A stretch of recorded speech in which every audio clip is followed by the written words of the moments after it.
as much as they are also answers, they are questions, because you also want to be a part of the solution. And in that regard, you realize Kenya being the informal economy it is, I mean, a lot of activities happening informally, then there is a lot of levies and fees to collect beyond the taxes in terms of targets. And we have noted one thing that is very peculiar, which the National Treasury should take note of. Now that there is a squeeze in terms of exchequer, almost all the other departmental committees with sagas below them, all of them are requesting for enhancement of A&A. Enhancement of A&A meaning they are just requesting for them to be allowed to spend more, meaning there is a lot of space in that area. Look, for example, tourism fund, tourism promotion fund. This report indicates our tourism numbers have risen by close to 30%. But then there is nothing commensurate to show that the A&A being gotten from this enhancement in tourism, that this money is going into helping some of the problems that we have. And our advice as the committee is this: A&A must stop being the preserve of the collector. This is public money. Whether you call it sports fund, whether you call it tourism promotion fund, whether you call it tourism fund, these are Kenyans' money.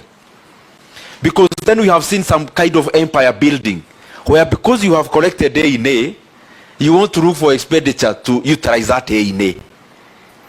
Treasury must initiate at this process, taking care of the current situation you are in. You must initiate changes in law. I know it's our work, but also you know what to do as the National Treasury. We open up the fund of tourism. We open up a sports fund. We open up all the other funds, including the one for CA, that this money cannot continue to be constrained to be used for specific purposes. SOEs is the same. The only detail we have as a committee is transfer to this agency. But the truth of the matter is that PSN, you know, civil servants in Kenya are not the problem when it comes to recurrent expenditure. The problem is neither the people seated in this hall. They could be, but they are a little problem. The bigger problem is SOEs, state-owned enterprises and parastatus. We must find a way of getting the fresh out.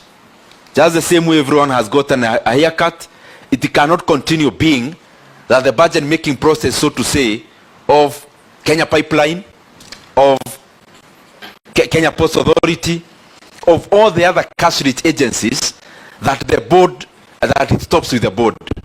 It cannot continue to be like that.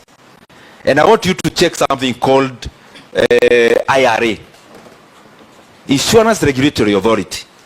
And if it's possible, because it lies at the National Treasury, tell us how much is the money an employee per, I mean, how much money is allocated per employee in that agency, for example.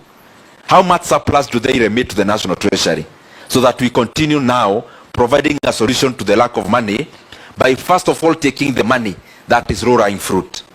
Second thing is I want you to tell this committee also, whether we are within the constitutional threshold when it comes to development expenditure and the entire budget.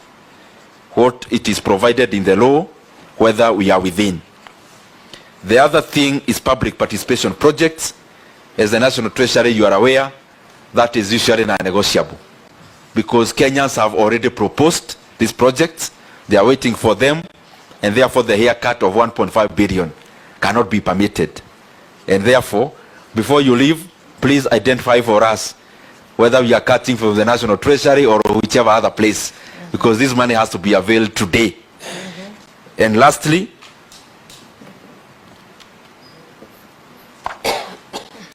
taxes. If you have this, you can give us an answer. Kenya, I have said before, is Most of our activities are informal. How many Kenyans pay taxes? Vis-a-vis, so if you have the number, how many Kenyans are working? What is the working population in Kenya? And number two, how many of those pay taxes? Let me go to Honorable Vice Chair first.